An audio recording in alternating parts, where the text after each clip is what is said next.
Sati, take it away and I'll make sure everyone's there. Welcome to ViveWell, everybody. Good afternoon. How's everybody doing today? And yeah, I'm asking you guys questions, and that's a little clue on how the best way to participate in this training. Last time we had a brain health class, and the folks that were here had the chance to ask questions. It really brings us to a higher level of learning. Sometimes the question you have in your mind is a question that your neighbor has right next to you, but they just can't get it out of them. So we'll spend a little more time towards the end with question and answers, but if something needs a little bit of clarification, there's a lot of dense material. My job tonight is a guide, and I take that responsibility seriously because this is some very high-level science. There's some incredible things that have come out recently in case studies. Some of it is very dense information, and as a guide, I do present these case studies, but what I'm going to do is translate them for you.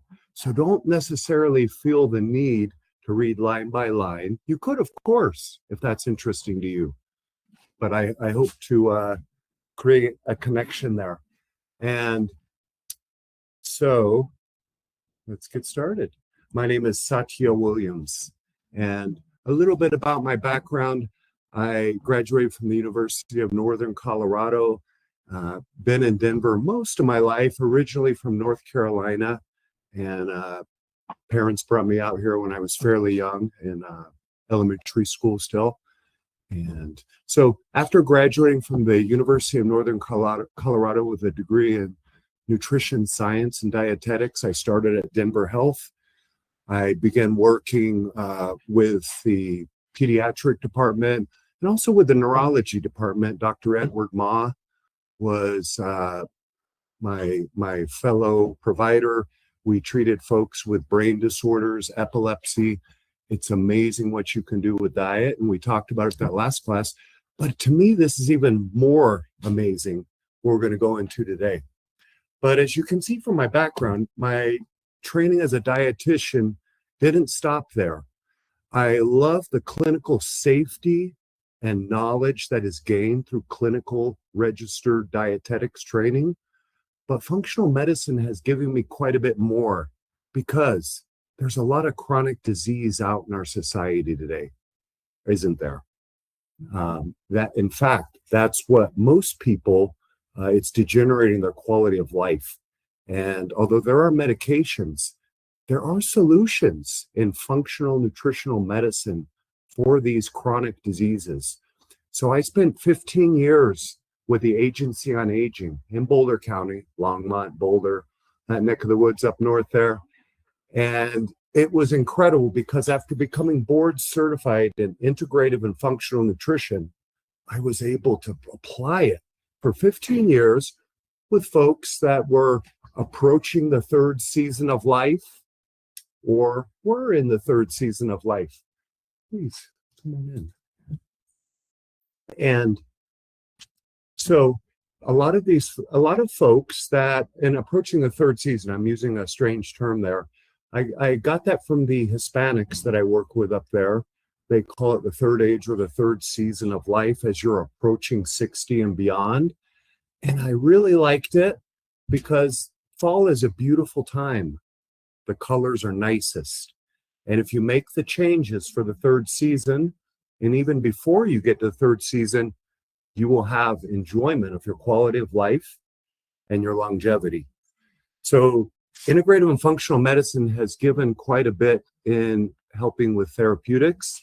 Integrative, in case anybody's wondering, is the ancient knowledge that's been validated from our ancestors for thousands of years ago. And they're from Hippocrates, for instance, my hero, 2,000 years ago. He talked about the adjustments that folks need to make as they progress through their different life stages. And so some of this we'll be talking about. This is the beginning of the presentation, the gut joint axis and osteoarthritis. How odd, the gut joint axis. Do you notice? Anybody have a venture what the one side is there? Healthy gut microbiome. What are they showing us here? Anybody? What you're eating is affecting your joints. Your gut is affecting your joints. So that's what I want you to see in this picture, because that's not something that most people think of when they're thinking of my joints hurt. They're thinking of, how can I get whatever's out of my joint out? But the gut, a little odd, right? Let's dive in and talk about it. It's fascinating. Here we have the chondrocyte.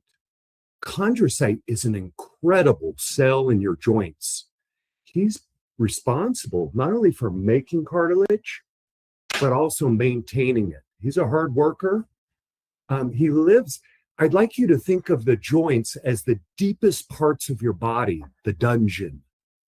Because if you think about it, it's even inside the bones, connecting and inside. It's the deepest area. You see, it's sealed off from blood. It's sealed off from oxygen. So this cell has an incredibly important job to do without much oxygen, without much way to gain nutrients. It's very unique. And it's sealed off from the blood supply, actually. So the only way to nourish this chondrocyte is with your synovial fluids from the bone, which is interesting.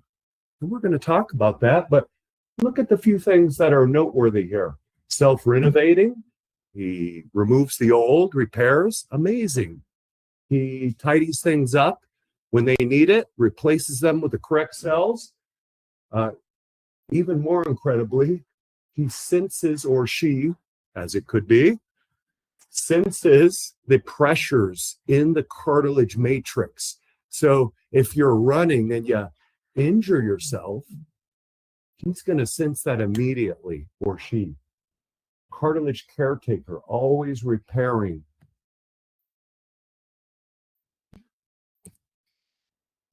So, and this is a recap on this. The chondrocyte is a living superintendent of your joint capsule. He's very important for replacing things. Now, when we go into the sealing off from the rest of the body, this becomes very important. If you look at the joint sensor, I wanted to add another thought to it. Think of a spider web with a spider in the middle. In your joint, the collagen fibers are cross-linked, much like a spider web, tensils, very strong, very dynamic. It's almost like the chondrocyte is a spider in the web of the cartilage matrix, and it literally senses and feels when there's disruption in this network. That's how amazing this is. And it responds in direct time to it. Any questions so far with the chondrocyte? This is what the chondrocyte is balancing. On the kind of brownish red site is catabolism, which is destruction. Okay, these are the things that hurt your joint, and I'm previewing them to you. We're going to see them a few more times because who knew that? LPS, those are bacterial fragments from your gut in the joint, and there's different metabolic processes here which are destructive. On the other side, though, if you have good gut health or you develop good gut health, you have certain molecules that your intestine will produce to aid your joints, to heal them, and to assist the chondrocyte. Keep going, so too. Just look up there.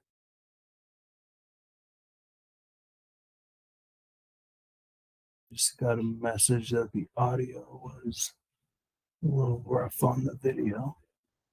Not loud enough. Yeah. But you can keep presenting. And But you don't have presentation. Okay. Bear with us 1 second. We'll figure that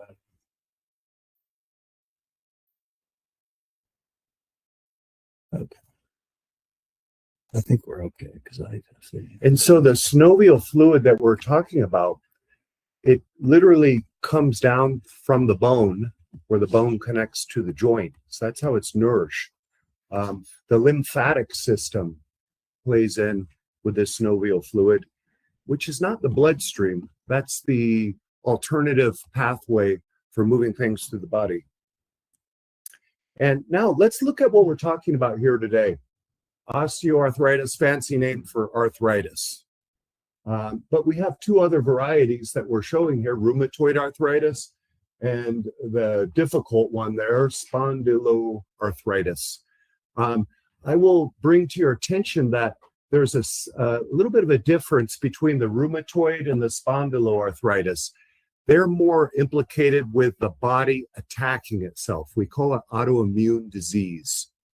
Has anybody ever heard, who's ever heard of autoimmune disease? Yes, most people.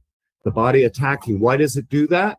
Because it gets confused sometimes with undigested food coming out of the intestines into your bloodstream. I don't know what phone that is. Somebody was looking for us. So there's our autoimmune diseases of your immune system attacking your joint. Osteoarthritis is quite a bit different though. And the difference is you can see that it's caused by the primary driver is inflammation. They have obesity there. They call it chronic low-grade inflammation. Remember during COVID, they said folks with low-grade inflammation were the ones who were going to really take a hit from it. That's what they're talking about, chronic low. And what are we talking about besides obesity? Well, we're talking about any chronic disease, diabetes, high blood pressure, high cholesterol. These are signs of inflammation in your body. And if you look down below that, there's a gut permeability. Gut permeability is kind of the layman's term, is leaky gut. And it doesn't seem to be, but we're going to look at that very closely. And this increases, you see the bottom box for osteoarthritis, increased LPS. That's a term you saw on that balancing scale. Here it is again. And it's fragments of bacteria of their bodies floating around in your blood. Shouldn't really be there, right? That's gross, right? I hear that and it makes me a little bit disgusted to say it. I'm sorry. And you guys are eating. Well, good. Most of you are done. But this signifies what's really going on here. And there, you see there's a couple of types of bacteria also with the bacterial fragments, which is LPS, lipopolysaccharide. And these bacteria actually know how to come out of the intestines when they're leaky. And they like to go into circulation and do things that they're not supposed to. Naughty players in the microbiome sometimes, especially if you give them the opportunity. So osteoarthritis, I want you to think of this as a two-hit model. And this is from recent, I'm talking 2020 to 2025, really powerful case studies and research, scientific evidence of a two-hit process here. Number one, systemic low-grade infection inflammation that we're just talking about. And lipopolysaccharide, you see those fragments of the bacterial bodies. Again, looks kind of like a blood vessel that's floating down, doesn't it? And now, if you have that going on, and let's say you're exercising or you trip and fall, and you hit your knee awkwardly or tear the cartilage in it, if you have a situation where there's injury, what happens now is you have both of these together will create massive inflammation in your joint. The macrophages and neutrophils from your immune system, they're going to come in there because they're attracted by the bacteria that come in there. They know they're in there and they're going in there to attack them. They're turning it into a battleground. And what the result is this, the hidden epidemic of joint pain and arthritis. 1 in 5 individuals are living with arthritis. 20% of our society, 50 million people. It's a lot of people. That doesn't include joint pain. I have people all the time who tell me, hey, my joints feel a little bit difficult. I have a hard time running. They're sensing what's coming, but that's not arthritis, right? Arthritis is a real high level of this. So this is just the highest level of diagnosed people. Okay, 20%. There's over 100 different joint conditions related to arthritis, subtypes, if you will. It's the most common, osteo, and then rheumatoid and psoriatic arthritis, which are those autoimmune forms, are the second and third most prevalence. And what drives this? Well, there's a few things that add together with this. You see in the first box, demographic accelerators. Elderly women are particularly at risk. And as we move towards that perimenopause stage, it becomes more relevant because estrogen is very valuable metabolite for the gut and the lower gut especially. It really influences the microbials down there. Now, there are things you can do, and we'll talk about those. I'm just showing you the problems here. Dysbiosis. Anybody heard of dysbiosis? Yes. Yes. Yes. That's what. Could you tell us about dysbiosis from your perspective? Yes. Deal with dysbiosis from a host of issues. Mm-hmm. Most commonly seen in patients with hidradenitis suppurativa, which is it is a skin-based inflammatory disease and disorder where the hair follicles and sebaceous and acrine glands are colonized and dysregulated from dysbiosis, from the host response to bacteria and opportunistic infection. Yes, thank you. I wanted that. It's nice having a doctor in the audience because I wanted her to give that side of it, as she can do very well from her view of dysbiosis. And I view as basically a gut skin connection. So, and it's interesting, yeah. And in functional medicine, we say the skin is a reflection of the inner gut. However, in my world of nutrition and the tests I do, I see dysbiosis very frequently with chronic disease in general. And some of the things that lead to this are waning digestive function as you get older, the shift in the bacteria that occurs. Now, these don't have to be, I'm not giving a sentence here. I'm just showing you the challenge. The fun part is I'm going to come in here and show you guys how to stop that from happening, how to change the reality there. Is that what people are here looking for today? So don't get too hung up on this side. I got to show it to you. It's a little weird, a little scary, but let's set the stage and then we'll find the nice exit that's safe here. Box 3, pathogenic Clostridium. There it is. Drives inflammation. It really becomes more than it should be. Okay. These guys are kept I believe they're kept. There's small numbers of this in your microbiome. It's not considered friendly, but there's a role for him. Unfortunately, under inflammation and aging, they become more than they should be, and they'd start taking over, and that's part of the inflammation. The last box, muscle atrophy. Fancy term for your muscles are going away. I have people that ask me all the time, why is it so hard as I'm getting older in my 40s and 50s to keep the muscles on?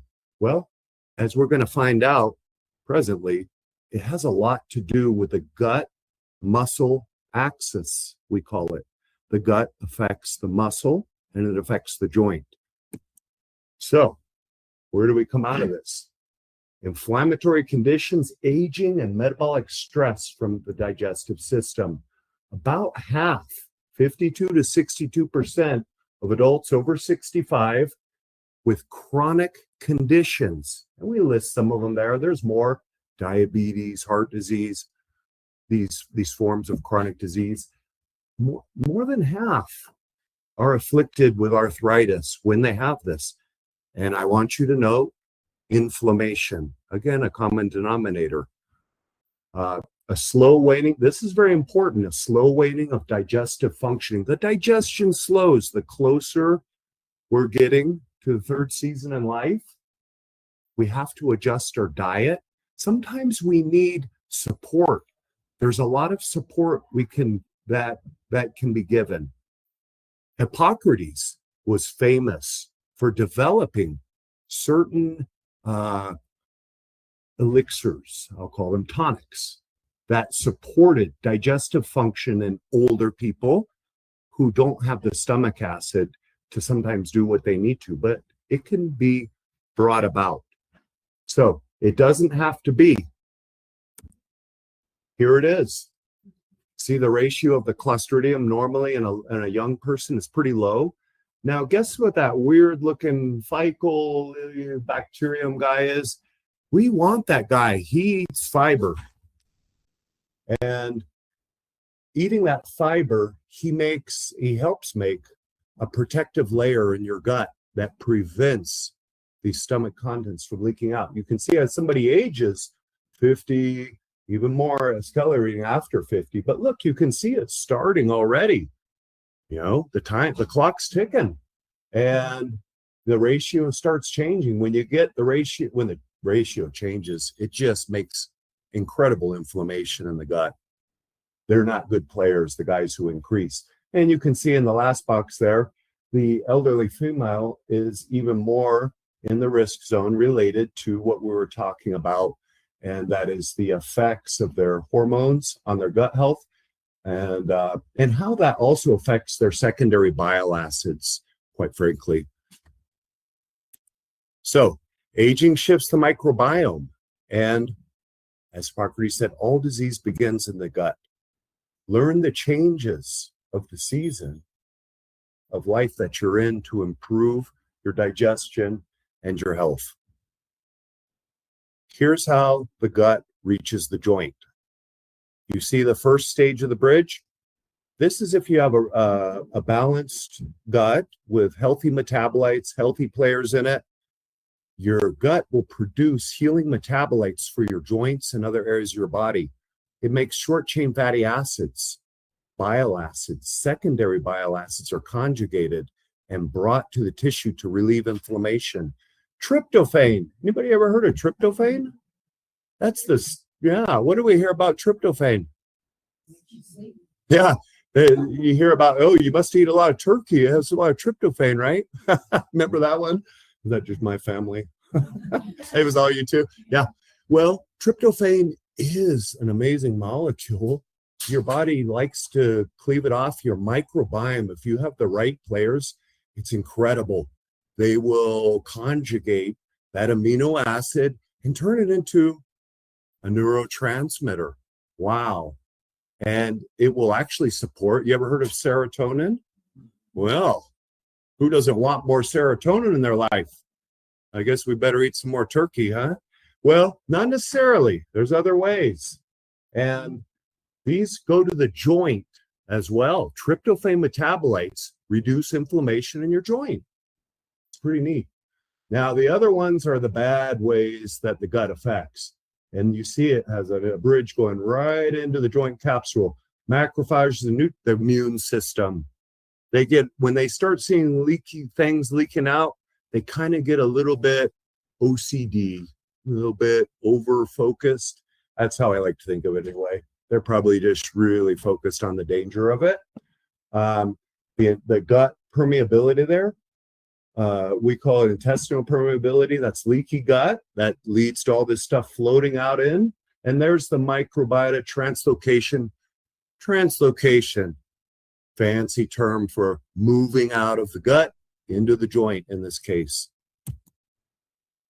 So the imbalance leads to whole body inflammation, dysbiosis, and which is really an unhealthy gut bacteria.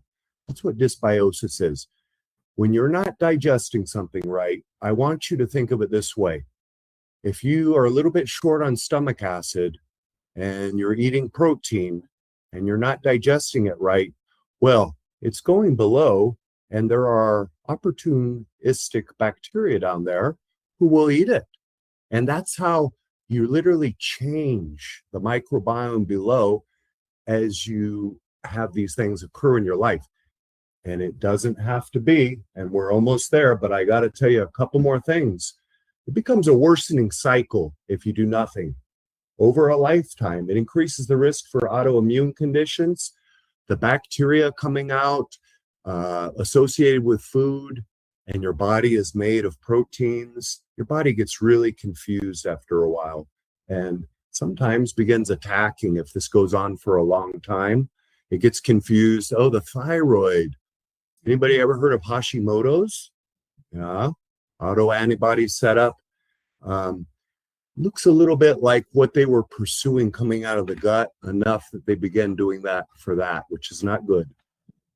Over a lifetime, if you are diagnosed with an autoimmune disease, on average, you will hear it 6 more times in your lifetime. Why? Because most people don't find out how they can stop the damage, stop the leaky gut and these things that are affecting their joints. Now, here's the slide that I really wanted to show you. This is the leaky gut and how it actually happens. You see on the healthy homeostasis side, see that kind of liquidy substance on the top? Then there's the colonocytes, which are the intestines are the size of a tennis court if you flattened it out, them out. And they're only 1 cell layer thick. That's the layer there with a little cross-linking on it and the little hairs that stick up. The little hairs are what they grab food from inside your intestine and pull it in to gain energy and to send the energy and the products into the blood serum. Works really well. When you got that layer above, you see the fluid layer? That's a gel. It's a short chain fatty acid. It is butyrate. And butyrate covers this 1 layer of cells. It's a protective layer. It prevents bad guys in your intestines from attacking the cells and from opening and getting out. So we want a lot of that gel covering the tops of our intestine, colonocytes there. You see the little cross-linking between the colonocytes there? Those are like the mortar on the bricks. They're proteins, zonulin and occludin. Incidentally, you don't have to memorize that. But interesting to know, those hold things together. Now, if you move to the other side, there's the breach. There's the problem. You see that the protective layer isn't there. And what would do that? Well, maybe they're not eating the right fibers for their bacteria, or they're having troubles with digesting the fibers to break down and get this really healing gel on their intestines. And remember, it's not just a healing gel there. Your body will take the excess and send it out of your body to heal inflammation. So when the gel isn't there, you see some of the bacteria that are looking to get out. And that includes the bacterial fragments and sometimes undigested food as well. And it's just not a good situation. You see on the bottom there, endotoxemia. That's because lipopolysaccharide in these bacteria are really looked at as an antigen. They stimulate your immune system. That's what drives your immune system crazy. When this happens every day, who wouldn't get OCD? A little bit obsessive. They have memory B cells that look at everything coming through. And when they see it's a pattern, they memorize it. That's why people that have a sensitivity, it just doesn't go away. You have to do specific things to let those memory B cells calm down. No need to look out here every day. We've got things under control. Get the immune system down, right? And correcting the problem. So, gut barrier breakdown, bacterial endotoxin, LPS. There's the bacterial fragments, triggers enzymes in the joint cell. Remember the chondrocyte? When these reach the chondrocyte doesn't do well with this kind of stress. When the bacteria enters the joint, the chondrocyte, remember, he's like the spider in the web. He's sitting in the cartilage matrix. He feels the invasion. He feels or she, we get in trouble here. She feels the inflammation and wants to respond. It gets very nervous. How many have ever been anxious because of a stressful situation? Ever? Do we ever make poor decisions when we're anxious? Yes, always. Yeah. Not often do we make good ones. Well, it's interesting that as complex as we are, this little chondrocyte has the same problem with stress. When he feels those guys coming in the joint capsule, the stress causes him or her to create, he realizes, I need to destroy this network because it's being invaded. So he starts sending out enzymes into the cartilage that destroy all of his hard work. It's the very caretaker who has built the matrix and is now destroying it. Isn't that awful? And that is where we need to get involved. Gut inflammation can directly drive joint breakdown.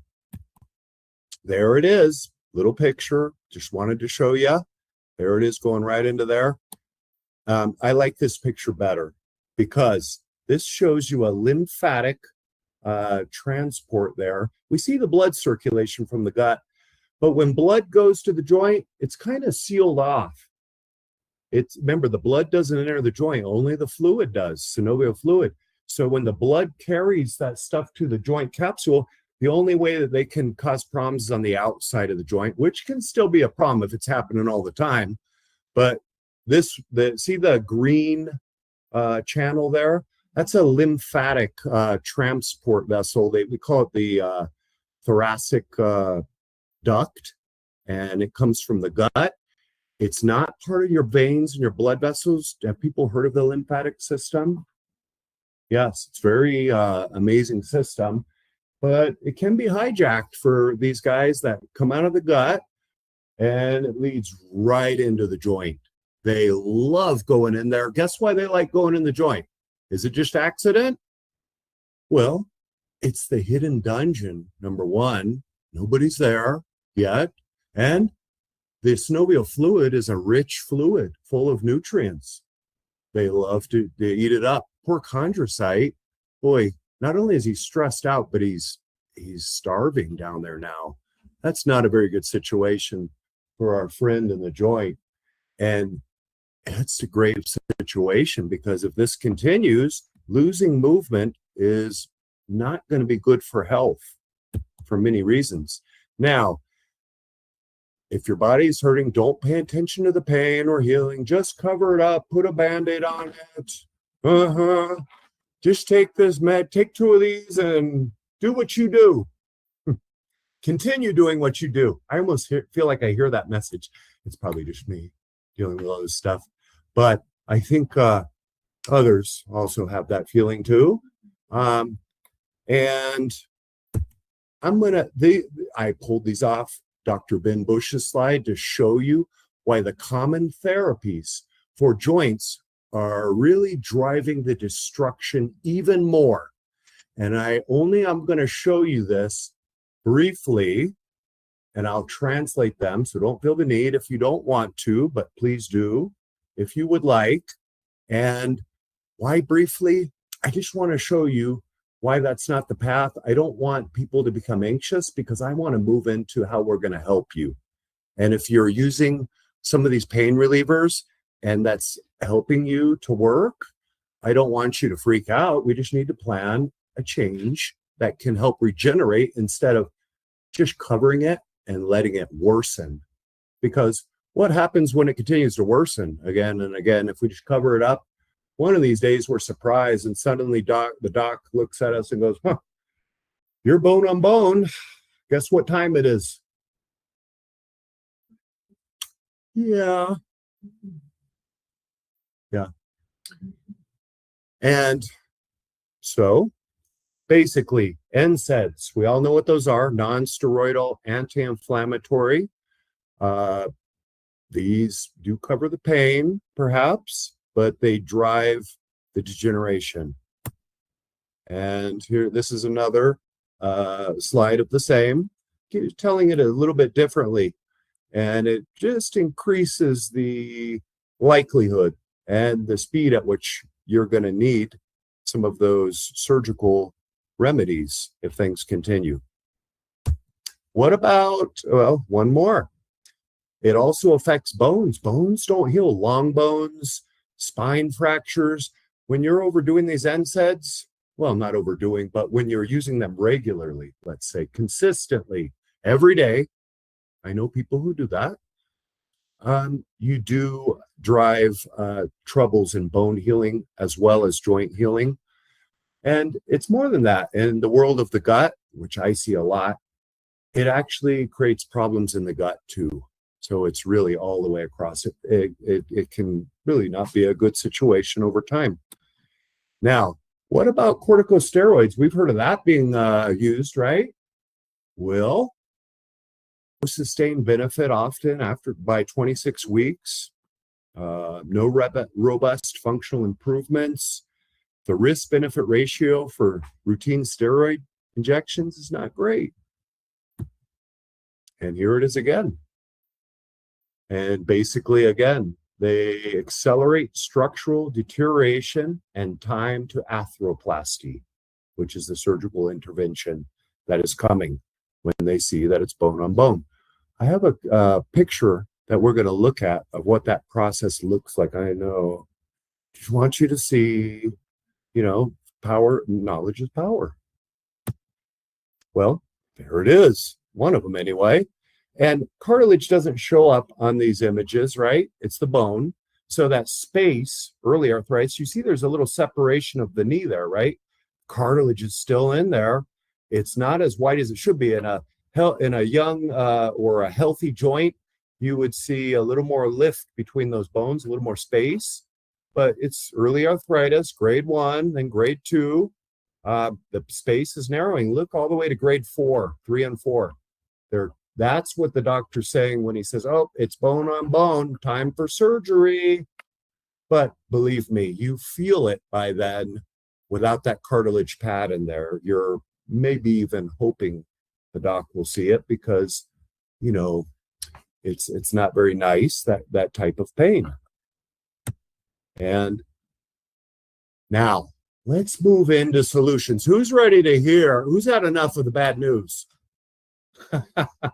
Who wants a little more bad news? I got some more. I have another case study. No. Okay. All right. Let's move into the healing. This is what we're here for. Intentional eating. Each meal is a structural choice. Destroy or clean up is defined by each meal. That's a lot of pressure, I know.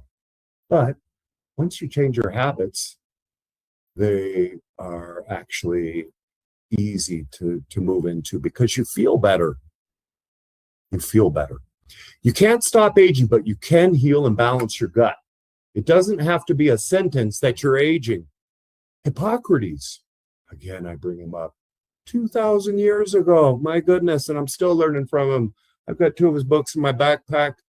My goodness, he realized as people age, their acid production in their stomach doesn't work as well as it used to.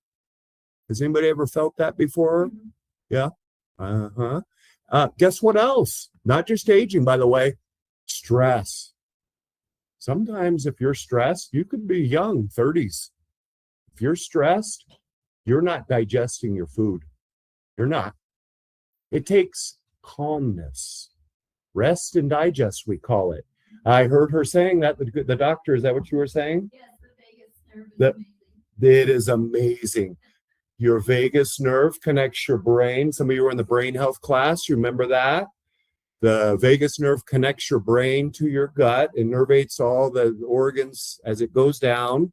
It's amazing. And it is parasympathetic, a strange word for relaxation and tranquility. So rest and digest. You need to be parasympathetic. Think of sitting in a garden and with the sun on you and a little on a picnic table, breathing in the air and putting a bite of one of your favorite dishes in your mouth in the nice spring weather. How relaxing, isn't that?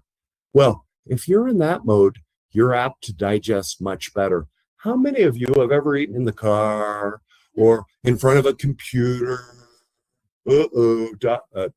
Doctor. Yes, I know.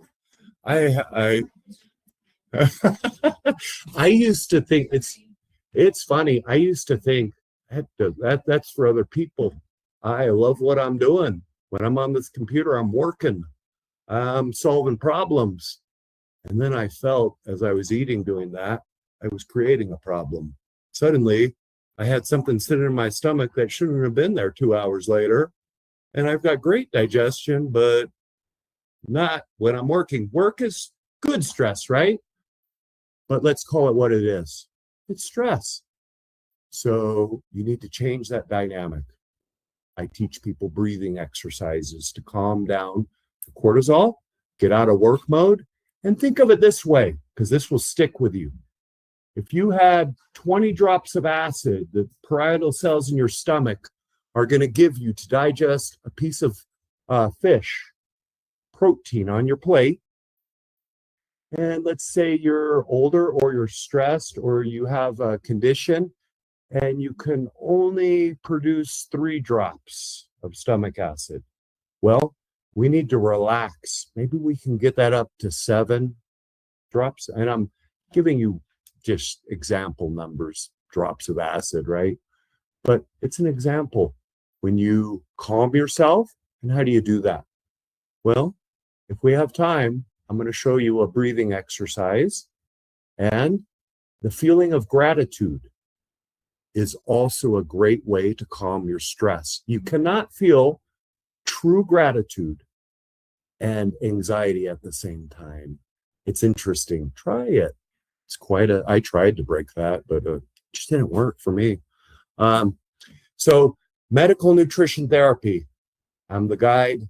Let me help you get your chronic conditions under control. And these are how you stop the gut dysfunction. So if you have a chronic condition, hey, we can call high blood pressure a chronic condition, actually. We can call high cholesterol a chronic condition. And there are lots others. Insulin resistance, diabetes spectrum, so on and so forth. There's too many I don't even want to keep going down that list. You get the idea. And we got to get those under control. So in functional medicine, it's the patient and the guide, hand in hand. Because you got a lot of work to do in the house, don't you? You're the one making the food, but I'm going to make it easy for you. I'm going to help you to understand the things that will bring your healing. So as a team, we can get this stuff done in short order, as opposed to kind of treading water with it. Another one, most people I'm seeing are really deficient in nutrients. A lot of people, especially if you're on medications for chronic illnesses. There are, diabetes medications, just as an example, will deplete you. And I have the doc, they will deplete you, won't they? They do vitamin B vitamins. Yes. The ones that we because of it. Patients show up with neuropathy, understanding that, I have diabetes and neuropathy, but come to find out they're on high doses of metformin, which love to change the gut's ability to absorb these nutrients. That is right. And thank you. And it's not just the cross reaction with medications, their side effects. I found a disturbing thing in my 15 years with the Boulder County Area Agency on Aging. It's quite a mouthful, I know. I found, working at Longmont Senior Center, Salud Family Health Center up there, I found people really become deficient as they don't produce stomach acid in their older years. They lack intrinsic factor and acid to really cleave the B12 off of the animal protein they're eating and use it for their nervous tissue, for their brain. And guess what? Dementia, epidemic of dementia, tingling that the doctor mentioned. Well, your whole nervous system, your peripheral nervous system goes all the way down to your toes. And I think she's talking about some of these folks kind of losing some of their ability and their nerves down, usually in the toes and the feet first, right? Long way to go. Further away, right? It takes the hit first. Unfortunately, you sometimes see folks who have to amputate the circulation factors and such. But guess what? There's also the capillaries in your brain. They're further away too. And that to me is equally, if not more disturbing, because what's more important than the memories that we cherish of our families and our life, of our loved ones? And as these capillaries, we call them lymphatic network in your brain, as they become, they're not getting, for instance, some of the nutrients like B12 to really remain healthy and carry nutrients to your brain, and most importantly, carry toxins away. Well, then you start having some problems there with perhaps cognitive function, memory. So we need to get these conditions under control. We need to get glucose under control. We need to get diabetes under control. It's not as hard as you think. And I just realized we have somebody in here who's a patient who I work with who has gotten their diabetes under control, in case you think it's not possible. Could you say a couple sentences, Angela? Can I put you on the spot? What kind of success have you had? I did Trulicity for a while, and that turned out to be too big a pain in the neck again, because it was always Metformin, insulin, right? Yeah. What drugs do you take now for that? Did you all hear that? Yeah.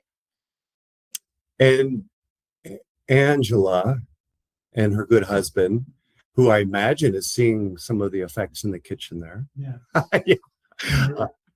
She still monitors her blood sugar, but she's at a very She straight line all the time. Isn't that incredible? That says everything, folks. Angela got off both of her medications about, was it 3 or 4 months into our nutrition therapy, approximately. Has pretty normal blood sugar. So we've got inflammation out of the way. And Angela's not a standout of the only person here that we're having success with.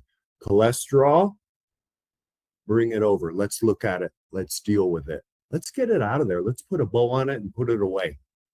Let's make it a relic in your life. There's a lot of people here who have done that in months. Okay, so let's get your chronic condition out of the way. Why is that valuable? We're going to lower the inflammation to your joint. The poor chondrocyte. Remember that poor little smiley face? My little cartoon. Well, we don't want him to suffer, do we? He's got an important job. And we can't have you losing your locomotion as you get older. That's how you circulate your blood out of your legs. That doesn't work very well. All right.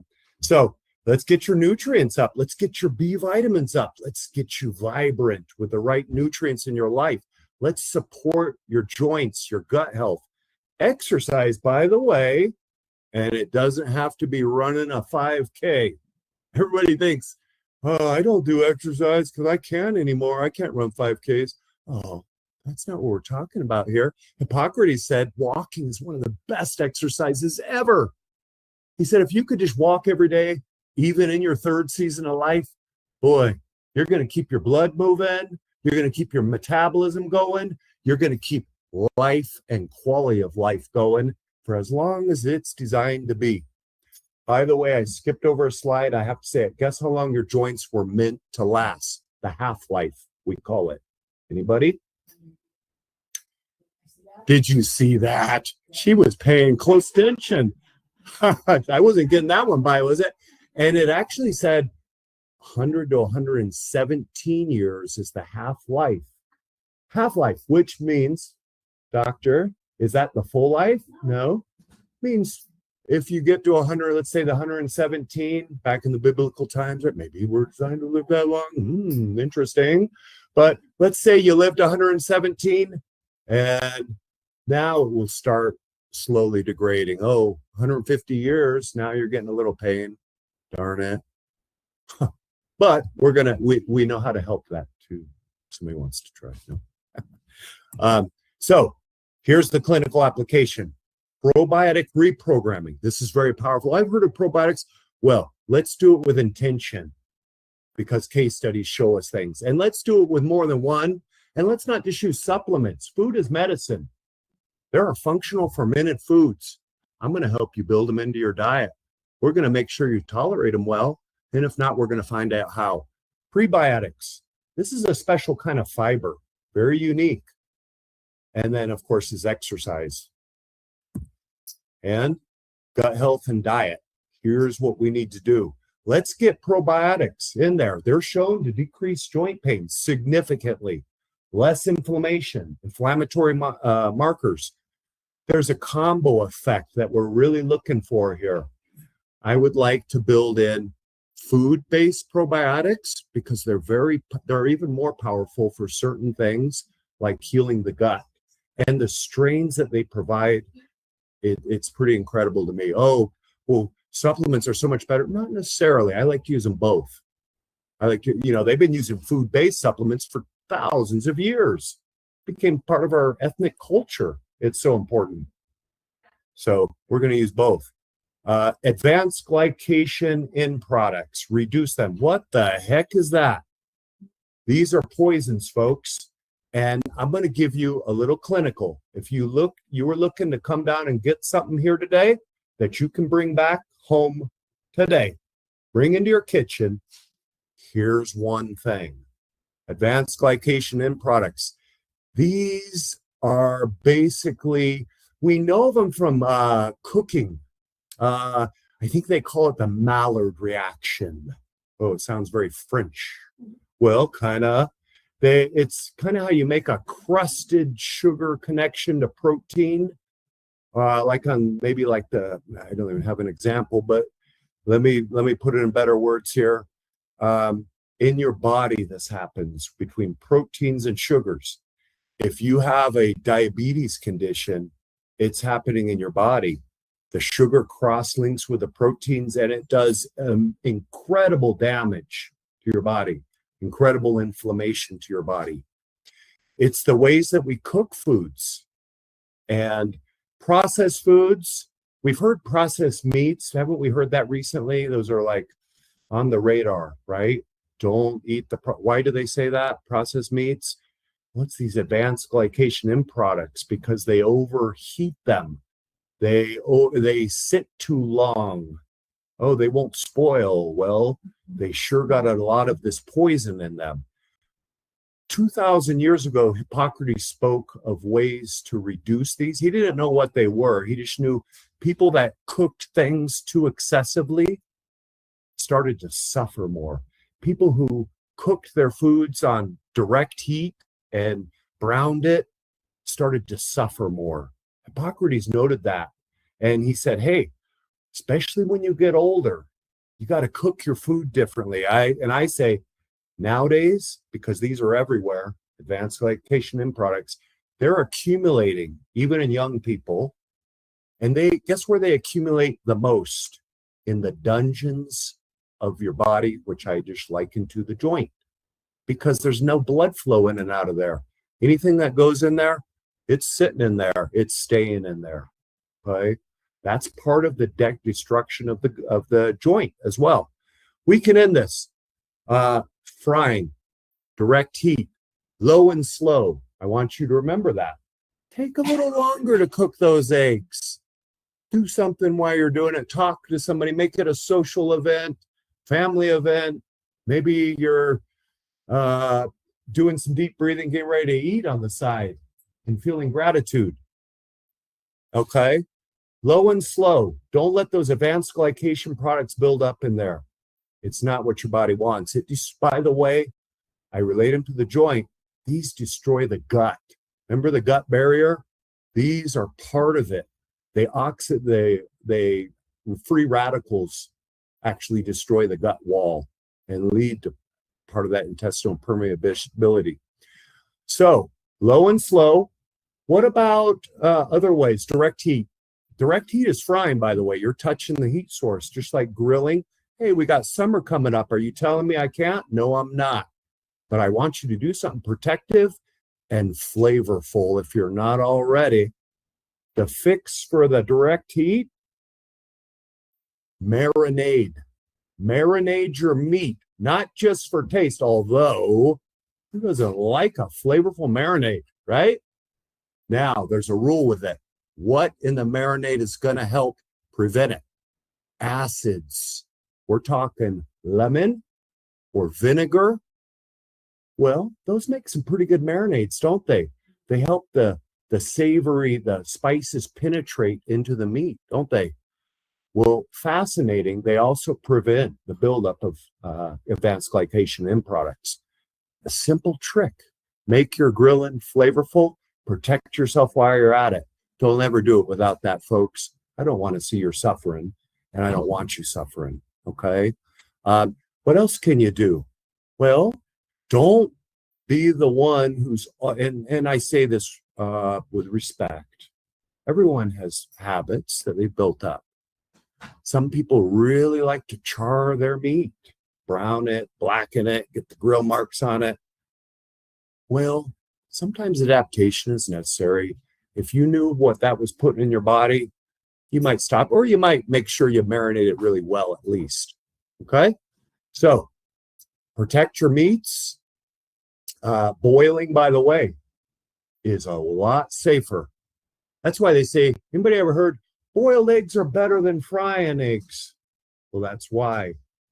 And if you have high cholesterol, it's part of related to this dynamic, by the way, oxidizing your cholesterol.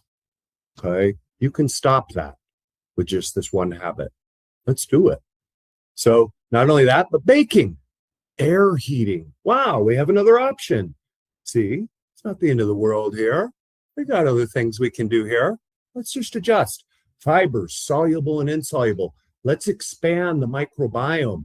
Sometimes I have to side somebody a little more to a type of fiber based on their gut function and their motility. Prebiotics are high-level fibers. They specifically focus on certain bacterial populations that can heal. And here's a picture of it. There's the leaky gut. Well, that bacteria, he helps close the leaky gut. Bifidobacterium, lactobacillus. We've heard of this. These are in food-based fermented foods, by the way, folks. And I will have this slide deck coming out to everybody who wants it. I promise. I see people, just in case, you can still take pictures. Metabolic dysbiosis. This is fascinating. Oligofructose. This kind of prebiotic fiber. I'm going to give you, who wants another take home? Okay, fine. Twist my, no, all right. Nate's saying yes, as long as it buys me another 2 minutes, Nate. If you want Q&A, we got Okay. Okay, we'll wait for it. Here we come. Give me a second, and I'll unload it here for you. Polyphenols, I have to hit those first. Polyphenols, as in olive oil, as in berries. Wow, how yummy. Oh my gosh, as in teas, every one of them, some more than others. Wow, these are elixirs of life. For the intestines? Yeah. Well, what are you getting out of tea for the intestine? Well, this probiotic doesn't need to be in great quantity, and micro amounts from a tea bag going in your hot water, that prebiotic is stimulating the right good guys in your gut. That's going to help you stop that dynamic of leaky gut. Let's get these polyphenols in there. Olive oil? Oh yeah, that's why the Greeks literally dipped everything in it, put it on their skin, drank it. Oh my goodness. Yeah, let's get the olive oil in our intestines. Okay, functional intestinal healing foods. Well, we have a lot of them. I gave you a few examples here. Humic and fulvic acids. These are minerals from deep in the earth that can do incredible things with the right need. And there's bone broth, cartilage, basically dissolved in liquid. How incredible. This can help close the tight junctions of your intestines. Yes, I said that. This can help close your leaky gut. Now, often it takes more than just throwing a little bone broth down the chute, but I'll show you how we can synergize it with a few other things and get those gaps closed up. Now, here's your take home. Everybody was waiting for it. Strange word. I'm hitting all the weird ones. Advanced glycation end products. Who knew about that one? Well, what about oligofructose? Let me make it a little more understandable here. or inulin foods. And I list some of the top ones. These aren't all of them. This is a very specific prebiotic, and it's highest in these that I show here. They have Jerusalem artichokes and so on, garlic, onions. We recognize them. Good old asparagus. Wow. There's others, quite a few, but these are the highest. It's amazing what we can do with this type of fiber. This will actually produce lessen joint pain just by being in your diet. Now, sometimes we need help. If our digestion isn't right, some people, I was trying this little experiment and boy, I got I don't know how I'm digesting that special fiber there. Got bloated for a while. Well, let's figure out how to help your body better process it. Let's introduce it in a different way. Let's introduce a different kind of that. You see, there's more, and there's way more than what I showed you here. These are the strong ones. So there's ways to do this. Supporting your digestion is another way. You can walk your digestive level up. Hippocrates had an agent he made just for that reason, using herbs, and we still know of it today. I use it often. It works well. And so exercise, there it is again. Oop, are they not hearing me anymore, Nate? No, they should. Oh, I was fiddling with that. They're like, what is he doing there? Is he stressed out? Okay, here it is. Systemic, not local. OA is a whole body condition. It's not a joint thing. Do we get that? Are we starting to feel that here? Barrier integrity is key. The gut work must be first. I have some people that when I take out the foods they're not digesting, support their digestion, close up those leaky guts, one of the first things they tell me, especially if they like to try and exercise, hey, what happened? When I'm doing that rowing exercise, my knee's not hurting, and all we're doing is changing this. What happened? Oh, well, we're closing down that leaky gut. That's why that's happening. And we're getting the right fibers in there that are sending healing molecules to your knee. That's why. Metabolites are medicine. Some of these will happen without us putting in anything in there. If we close those tight junctions, get the right bacteria in there, they're going to produce medicine. Remember how the young guys on that picture there were doing good with their joints and the right bacterial ratio? Well, that's our hope. With food as medicine, close those tight junctions, bring in the right bacteria. We can bring them in the third season. It doesn't matter. We just got to do it right. And if we can do that, they will make a pharmacy of molecules that will travel to your joint. We know them as butyrate. It makes the gel that covers your intestines we looked at. They send that to your joint. Your gut sends that to your joint to disinflame so the poor chondrocyte doesn't have to stress out and start destroying things, breaking dishes. That's how I picture it doing it. But yeah, so, butyrate, melatonin. Whoever heard of melatonin? Well, and that's kind of what the serotonin turns into. Serotonin and melatonin go into my joints. I love it. Who doesn't want a tranquil joint? Well, they actually do quiet the inflammation. They calm the stress of the poor chondrocyte so that he's no longer anxious. Look at the next frontier, probiotics and prebiotics. Disease-modifying strategies for gut joint access. This comes from a study. To heal the cartilage, we must first repair the gut, and then we get the beneficial metabolites. Here's the butyrate, causes the body to fix tight junctions. It hits the switch, stops destruction, and brings stability of the joint. They call it the AMPK pathway versus the mTOR pathway. And it hits the switch that makes it, we got the right environment in the joint now. Chondrocyte's happy again, not stressed. Now he's producing cartilage. Nice. And this is done, he just starts cleaning up those old cells. He eats them up and comes out with some new ones, basically.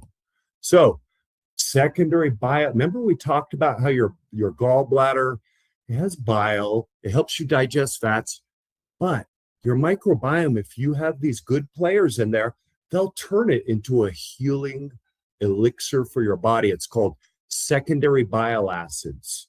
Okay.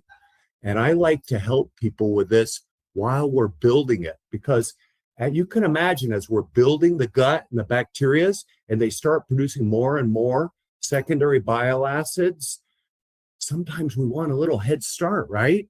Well, we have some of those tools.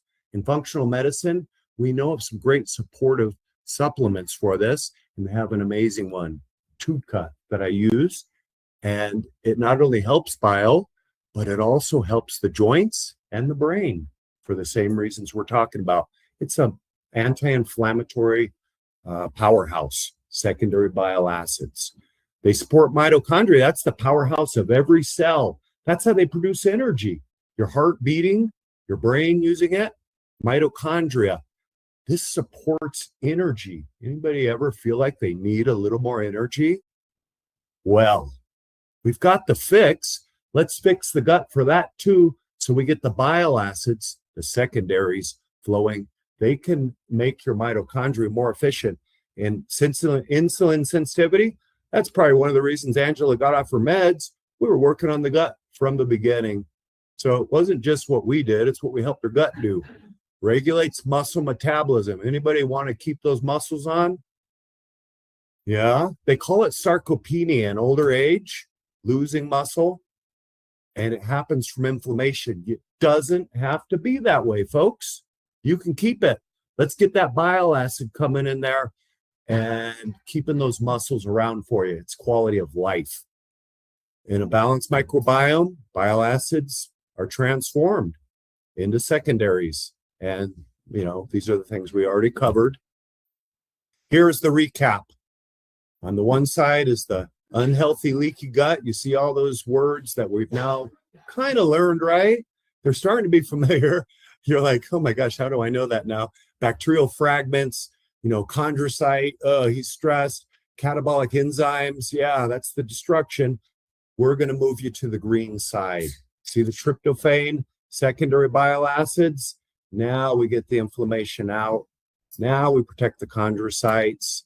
And now we get where we want to go. There's the tryptophan metabolites, reducing inflammation, support new cartilage matrix, help joint structure. Tryptophan, amazing. Let's get your intestines making as much as we can. We know what to support now, and we know how to do it with these fibers and these probiotics. Let's get it going. And here's the last stage. You see, it's a 1-2 to heal the joint. I've been over step 1, prepare the environment, stop the damage. How do you do that? What do you got to do to stop the damage? It's with your gut, isn't it? We got to make the gut right. That's step 1. You feel it as it's happening right away. Maybe you start losing your medications, right? 3 months is kind of right away for me. I don't know about you, Angela. Now the other stage. This is where we accelerate your joints, regenerating cartilage and stopping the breakdown. It's called step 2, support and repair. Here, and step 1, we don't need to stay here. We've already been over this slide, but you can see it. There is one thing I did want to say, and that is, you see the third bullet down? I didn't mention it. I'm glad I had it here. Pause foods, food sensitivity labs. And what's the value of that? Remember I said people aren't digesting things right. They have some digestive issues. Well, guess what? That means that your immune system has developed an improper relationship with certain foods, where these foods are coming down undigested the way they're normally supposed to be. So instead of one amino acid going into the bloodstream as something that your body needs, maybe you have a protein chain, a peptide chain now, and now that's coming out. That looks a whole lot like an invading molecule to the immune system. Little strand of proteins. Kind of looks like that bacterial fragment that leaks out. Maybe it looks like the thyroid sometimes. I don't know, I'm starting to wonder. Different tissues in the body. We're made of proteins. Can you imagine? We're made of proteins. A little protein leaks out. Whoops, that little sequence of amino acids happens to look just like this thing over here. Sometimes confusion happens with those OCD cells as they see this happening every day. Let's get these out. When I do a food sensitivity lab, these show you what your immune system is doing when you eat these foods, and it shows you levels of it. And I've noticed people feel results on this immediately. Joint conditions, blood sugar, all of it. There's your metabolites. We've already talked about them. Now here's what we need to add. Once we got the gut in action, sending the right molecules, healing the joint, we're going to make it happen even earlier. Who wants to go through this even quicker than 6 months or a year of building the gut? Well, that's where we come in with functional nutrition, hand in hand, guide and patient. And I'm going to build a schedule for you. This is going to be designed around key nutrients that are going to go and build collagen, different types of collagen at different types of times of day. Why? Because I want to know your activity schedules. If you're in physical therapy after an injury, I want to know where that's at. I can load things in around these movement time, and physical activity could be walking, right? Could be yoga. So don't think of 5K necessarily, unless you want to. Maybe we're preparing you for that. I don't know. But different types of collagen, we're going to get some external secondary bile acids in there right away while your body's producing more and healing you. We're going to help out so we can get these joints healed up right away. Okay? We're going to bring in these secondary bile acids. I have a great way of doing that. There's special chondrocyte supportive nutrients. And my favorite, I get to say something about integrative medicine, the medicine of the ancients. Think Hippocrates again, my old hero. Yeah, I always talk about him. Too much, I know. Well, that's why. Because with integrative medicine, we now know certain botanical compounds that get in that joint capsule, take the immune system out, take the inflammation out. Because guess what? With the inflammation in there, it's not going to help. The chondrocyte's going crazy. He's just going to keep destroying. So we need to get those botanicals. These are time tested, by the way. They've now been validated by strong science, and we know they work. We get that inflammation out. Now we load in these different types of cartilage. We build in the nutrients. We build in a movement schedule if you don't already have one, or we follow it if you have one. If you have a PT schedule, we're going to use that too. If you have more than one, we're going to use that too. We're going to put them in at times of regeneration. Natural regeneration is while you're sleeping. I'm going to build them on the front and the back end of that to great effect. I'm going to work them into your diet at different levels. I'm going to write you a schedule so you can hang it on the fridge. Remember, we're hand in hand. I don't want you going home and spending 10 hours shopping, 10 hours cooking, and then how better are you getting? You're stressed out and you can't eat now. Okay? Let's do it together. Let's make this work efficiently for everybody. Okay? And because you're at ViveWell, you have incredible opportunity because Dr. Ben Bush here, a good friend of mine, an incredible doctor, very insightful, very learned, and he is an expert at some regenerative therapies. I have never used these until here with my patients. And before, I must say, I have people that have not had the knee surgery because of the work we've done that I've just showed you. And I have testimonials from them. But I didn't think I needed his stuff. But you know what? That's before I came here. Now that I'm here, I share some patients with joint problems. And because we share patients, I see what really happens when we get PRP, that true dose, that green box there, PRP involved in the joint. Oh, after we do our foundational gut work, right? Then we bring in Dr. Bush's PRP right in there. It is amazing how fast you can now turn up the clock and get your joints healed. And when you heal your joints, It's not just your joints. If you haven't gotten it, the last thing I'm going to say is, if you have problems with your joints, draw the connection back to the inflammation by solving the riddle of your joints, and this makes it easy. You will solve the riddle of your health. You will relieve your body of inflammation by doing that, which, by the way, all disease, all of it, I don't care which one, what condition, high cholesterol, whatever it is driven by the common language of inflammation, all of it. So we're taking out the common language of all of them. That's the opportunity we have. Stem cells, exosomes, peptides, these can also be added to it, or we can do a pure functional medicine approach. And I'd like to see if we have any questions, either in the virtual community or here in the office. And please don't be shy. Yes, Chris. So, do you turn on the television and every single commercial is about these GLP-1s? Mhm. So, which really does affect the gut lining. So, how does that nutritionally as well as functionally, how do you treat patients with that type of additional layer on top? If they're on a GLP-1. Yeah, I'm gonna repeat for our online community. Thank you for reminding me. Nate keeps me on track here. And our community online is very important as well. Thank you for being with us.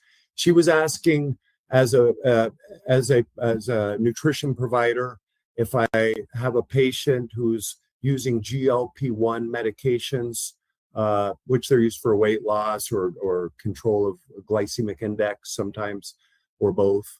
How does that change the approach, or how would that modify the approach? Did I say that correctly, Chris?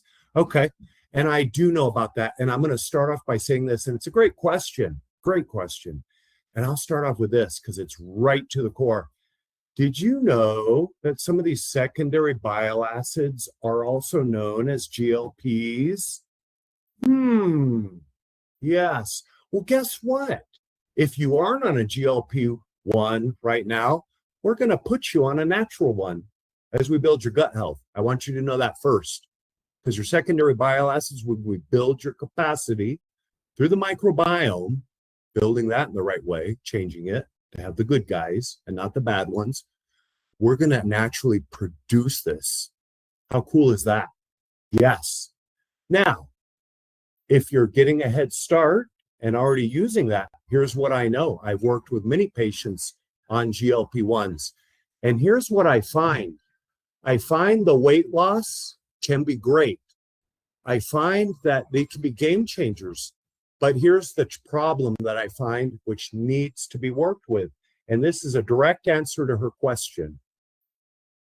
The big problem with the GLP-1s in the medication side is if the patient is only taking those, I have seen them go and lose a lot of weight and unfortunately lose their quality of life sometimes if they're not doing other things, because some of a huge portion of the weight they lose is their muscles. It is their lean body mass.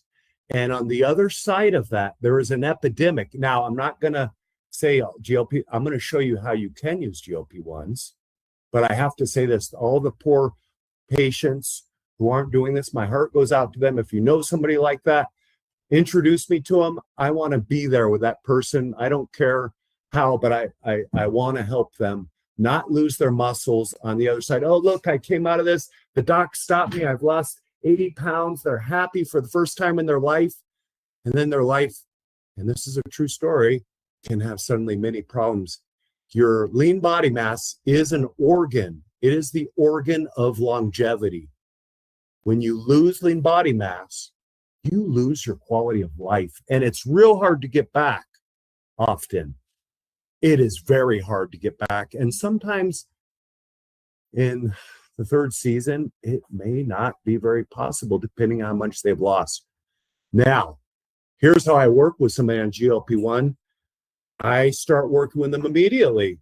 with an activity schedule. I start modifying their diet. I start making sure that not only are they getting the correct amount of protein, which nobody seems to be getting, especially in the third season. And I know why. I used to think it was an accident. Oh, all these people are just eating carbs and cereal that dissolves in their mouth. What do you, when you get older, do you just like to do that? And then I realized, no, dummy. It's because they're getting symptoms when they eat some of these foods that are healthy. They can't digest them. They get bloated. They get acid reflux. They get nausea.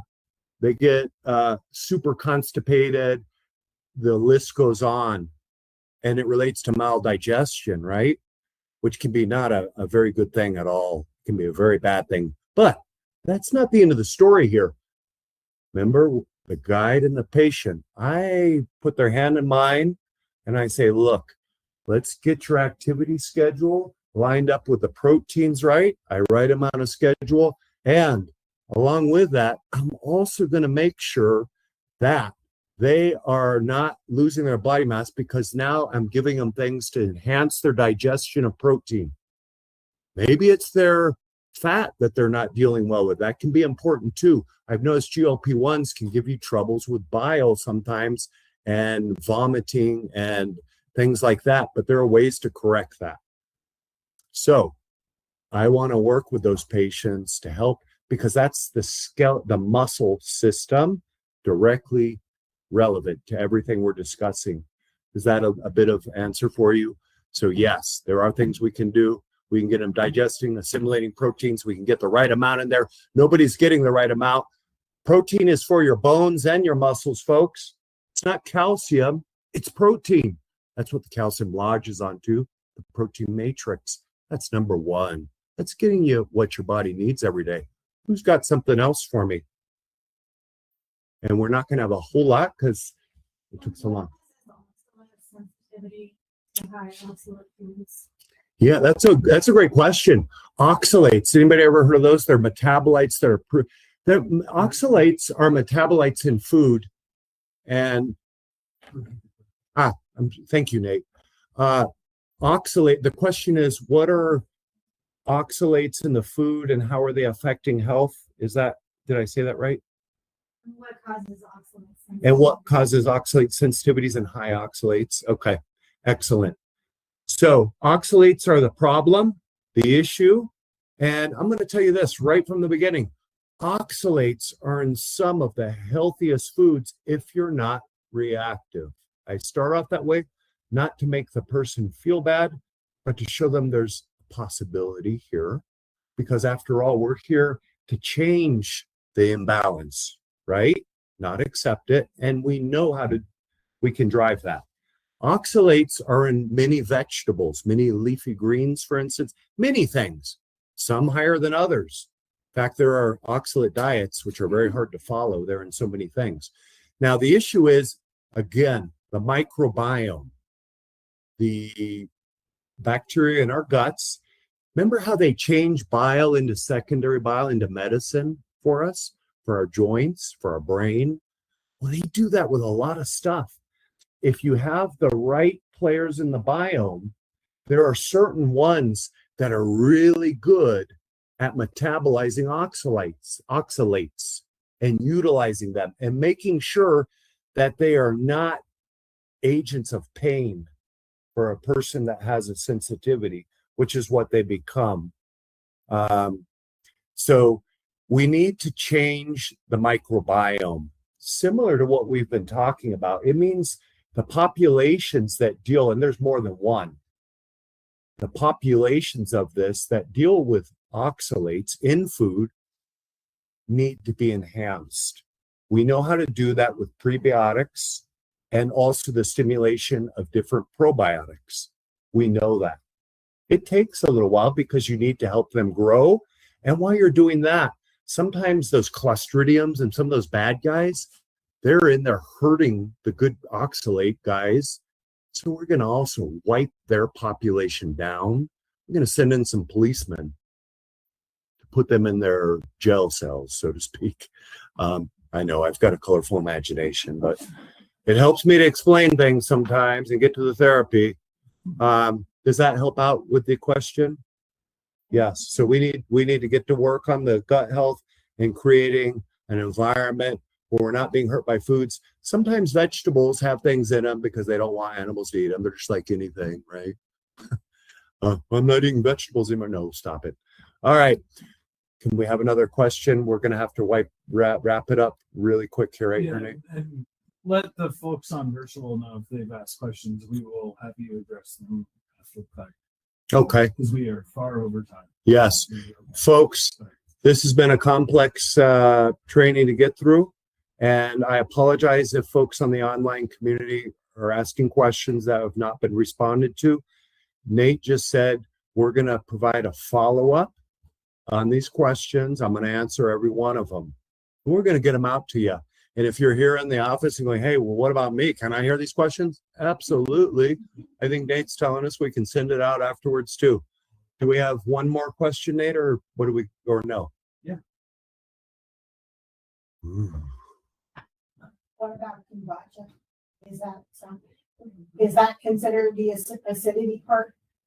Or is that something different? Kombucha in terms of drinking this as a kombucha, I wouldn't relate to. I would relate it to probiotics. It is a fermented food, a traditional food, and it can stimulate the right gut bacteria. It can disinflame. Think of these food probiotics when we take them. Sauerkraut, for instance, if it's properly prepared, and we can learn. I think we'll do that next. Maybe we'll have a class on sauerkraut making so we can get some probiotics coming out of the kitchen there. But probiotics, yeah. Think of them this way. When you're drinking kombucha, when you're eating sauerkraut, as it passes through your lower digestive tract, it's like all the bacteria that it passes by on the side walls looking at it, it's like they're changing just by it passing by. Yeah, I know, another one of those imaginary things. But it's actually true. The bad guys on the wall looking at it, they actually get hit and destroyed, and they run into their little homes and try and hide.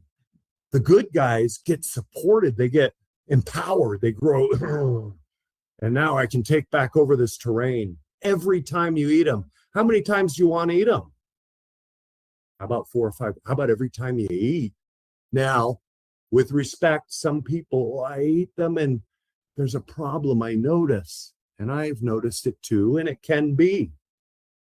We can overcome that. It just means you got some bad guys too far up in the gut, taking over your terrain that's yours, and they're playing war with them. We need to get those guys back down and out where they belong and let the probiotics pass by and make everything nice again. And I think with that.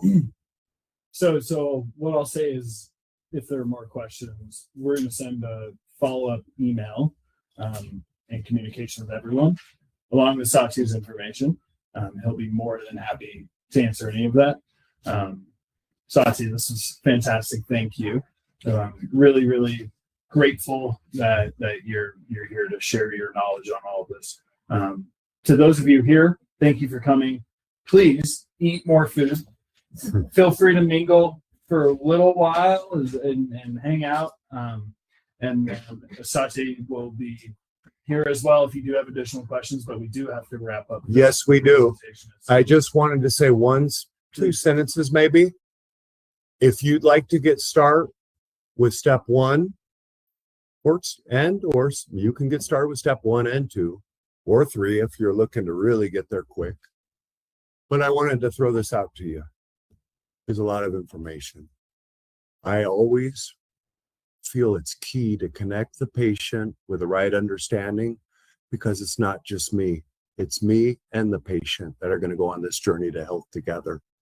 And because of that, I know some of you are going to want to work on your joints, but I first want to offer everyone at the training a free health discovery call so that you can learn how this can be translated into your life with your particular dynamics. Because in functional and integrative medicine, The primary thing is N equals 1.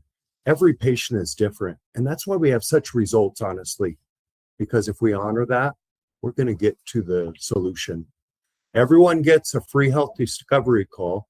If you already know how you'd like to schedule it with me, please put something next to your name. Well, so everyone who registered online, we already have your information. If yeah, that's right, we're tracking you. It's good. But if you did not, and you would like to have a follow up, I would highly recommend. I have 3 tears in my body. I've managed to avoid surgery. Some of that's with Satya's guidance, as well as just overall ViveWell and looking at medicine a little different. And one could not be on meds and surgery my whole life. So I personally, I encourage you if we don't already have your information, please put your name here and information. We'll make sure we follow up with you here in the next day. And if you're not sure when you want, if some of you will know, hey, I would like him to follow up with me on this date because I'm not working or whatever.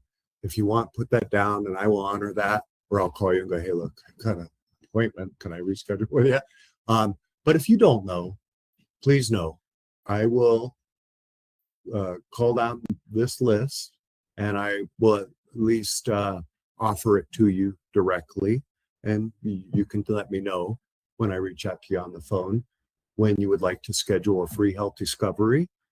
And then if we're thinking of starting with phase 1, get the gut in order, I will then ask you if you would like a nice functional medicine questionnaire so I can learn about the underlying dynamics of you and your health so that I can prepare the right pathway to health for you.